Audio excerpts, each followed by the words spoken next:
You know that saying like, don't ask for permission, ask for forgiveness? I say don't ask for either. Don't ask for shit. Just show what you are worth with what you make. Don't ask for nothing. I don't need anyone's approval. I just show you what I do and you make your judgment based off of that. I don't talk.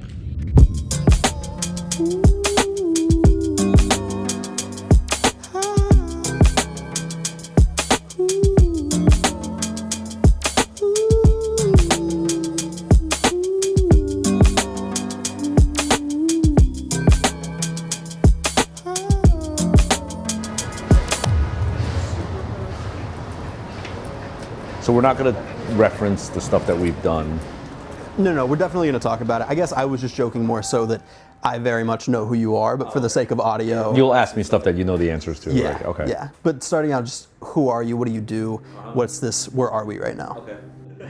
I am Jeff Staple. I'm the founder of Staple Design, which does a couple of different things. It has Staple Pigeon, which is a streetwear apparel line, and then we have a creative agency called Staple Design. Then we also have a lot of retail operations. I used to have a store called Reed Space. And then on top of those three things, I also do a lot of talks and mentoring, and I'm a podcaster too. I have a podcast. It's called The Business of Hype. It's basically talking to creative entrepreneurs about how they handle their actual business and finances and stuff. So when we first met, I told you about how I found you, which was on a podcast like 5 years ago. The podcast ultimately was a reason I sort of picked up my whole life and moved from Florida to New York. You know when you fly on a plane and then they say like when there's lack of oxygen, like the mask comes down? Yeah. What do they always say? They always say put your mask on first. Exactly. I don't care if your kid's there or your infant baby. If you don't put that mask on yourself first, you can't do shit for other people because you will be passed out. Do you think there was a moment that you can look back on that you realized you had to go fully all in on yourself before you could make anyone else happy? There were two instances. One of them was 4 years into starting Staple. I went on a snowboard trip and almost lost my life. I was in the Andes in South America, which is pretty extreme. It's like 19,000 foot elevation. And I was with a pack of 8 people and I got lost on my own by myself. And I ended up lost for 8 hours in like what essentially is the Sahara Desert of snow. It's just white out forever. Like every which way you look, it's white. You don't even know where the ground or the sky is.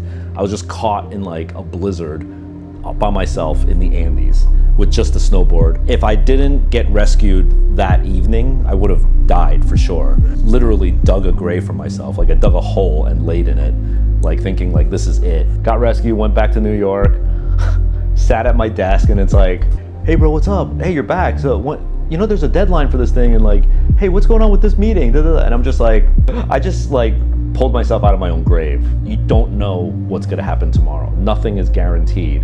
And so like within reason, you should try to live every day like it is your last.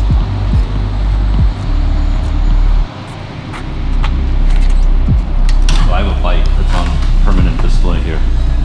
How did this come together? I collaborated with Honda. I had the stock version of this, so then I extended it. I wanted 2 people to be able to sit on it. Put in a Japanese exhaust that you can see on that side. I know like it started in design. Do you still consider yourself like a designer at the core? Like what do you think you are at this point with so many different operations running? At the core, I think I'm still a designer, definitely. I know this because I can't turn off looking at the world as a creative and a designer. A lot of my life has morphed into being like a business person.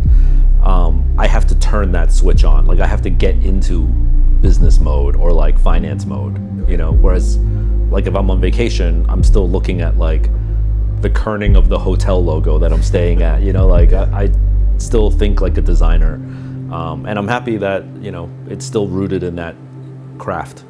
Are you still like getting your hands dirty like in the design process as much as you can? As much as I can and selectively, which is fun. Because, you know, if you have a clothing line and you're making 500 styles a year, you know, inevitably not all 500 are going to be ones that like really resonate directly with me, but I get to work on the ones that really resonate with me. Same with the clients that we have at Staple Design. You know, I try to see and touch everything, but I get to really sink in my teeth on like the ones that like I'm very passionate about.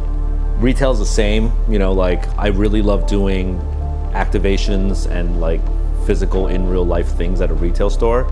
I don't really love filling out purchase orders and making sure brands like invoices are paid up and stuff like that. Like, I want them to be paid, I just don't like, doing the paperwork of it. I'm able to like sort of get to a point where I can bring in teams to help me do things that like I don't want to do, And that comes off a little bit like elitist, like, oh, I'm not going to do that, so I'm just going to hire a team. But I think more people should think that way. Like, they should not do things that don't make them feel good. Like, everyone inherently knows what they like to do and what they don't like to do. Even if they can't write it down on a piece of paper, they know the feeling of like when something is fun and joyful and when something's not. And I think the secret to happiness in your life should just be slowly but surely eliminating those things that you don't like to do. Society tries to put like selfishness on people who eliminate things that they don't want to do, but it's not. It's actually like self-care. Yeah. I had investors that I was talking to tell me you should focus on one or the other. Like, you got your eye off the apparel game if you're doing some client's job, Because there's only so many hours. You have 3 people, 40 hours a week. You only have so many hours. And if you're spending half of that on this project, who's working on the clothing line? Who's shipping orders? You know what I mean? And people tried to get me to like give up on one or the other. Yeah. I was stupid and I didn't believe them.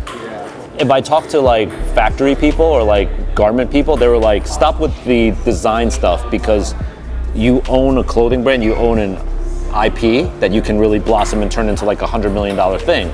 All this other shit you're doing, it's quick checks, but you're not getting equity. But then on the flip side, my accountant and my financial advisor was always like, the clothing line is not making you money. Shut that shit down. Focus everything on design and you will be a rich man. Yeah.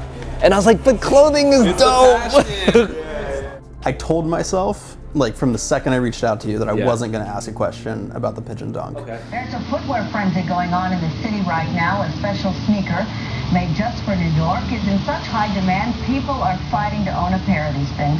Kids were piled up against the fence like it was a soccer game. I was actually fearful at times for, the safety of the people here, Everyone's heard the pigeon dunk story, right? I'm curious what happened after that. I can't tell you what happened the day after the pigeon dunk. The pigeon dunk was not an overnight smash hit success. When nearly 100 self-proclaimed sneakerheads got into a shoving match as they waited for the doors to open and the chance to buy one of only 20 pairs of pigeons. Trust me, I swear on my mother's life, I have never spent $1 of marketing to tell the pigeon story. It gets told by the culture. It's folklore. It's like, an orator telling like an old mythological story. It just keeps getting retold and retold. When you create something that means that much to any culture, whether it's music or street culture, sneaker culture, then you tend to get pigeonholed. I'm sorry, there's no other word for it. Oh, you're the guy that did that. And so that's it. So honestly, a lot of my effort in storytelling is spent proving to people that I'm not just the guy who made the pigeon dunk, It's a gift and a curse because overarchingly the process of trying to just show people what like I'm made of in a sense. There's definitely a chip on my shoulder when I hear people say like, you just did the pigeon dunk, like you did nothing else since then, And I have a chip on my shoulder, but it's also like, I've redirected the energy now back to myself to say, Jeff, you're not doing a good enough job educating these people on what you do. Like, you need to work harder to show the world that you're not just a guy that did the pigeon dunk. It's a great Jay-Z line. He says, I've got nothing but time. It's fine. Like, I could do this forever, So like, I'm in no rush. Do you think about that? Like, what you think your legacy will be? Do you want to be remembered as like this guy who did everything? Like, what do you want attached to your name when you're gone? Have you ever thought about that? I've thought about not thinking about it. Okay. But I haven't thought about what my legacy will be. I don't want to think about that. What I want to do is think about what Staple will mean to people when I'm gone. But I don't care about my, like, Jeff Staples' legacy in the industry. One of the things that I try to do is really make the work about the process of the work versus some arbitrary finish line of like, once I've done that, then everyone in the headlines will say, Jeff was known for this, that, and the third. Like, that's the two realities, right? It's like, one is like, thinking about when you die, what your obituary would say. And then the other one is thinking about what you have to do at 4:25 p.m. today. Those are two very different things, right? And if you go back to my snowboarding accident, like, why think about the obituary header? Like that could come today. The headline could be written tonight, potentially. So you're gonna spend the next 30 years trying to craft this thing that like you don't know when or how it's gonna come. Almost every interview I do, they say like, what's the 5-year plan? What are you gonna do in 5 years? It's easy to fall into the trap of like thinking about planning the future and long-term outcomes. It's hard to just sit in the now. That's really hard to do. Because the now feels easy for people and the future feels challenging. It feels like hard, but actually being at rest with yourself in the now is really challenging and most people aren't there. And going back to the face mask on the plane thing, if you're not at rest now, I guarantee you, you will have a very hard time being at rest in 5 years too, you know? Yeah.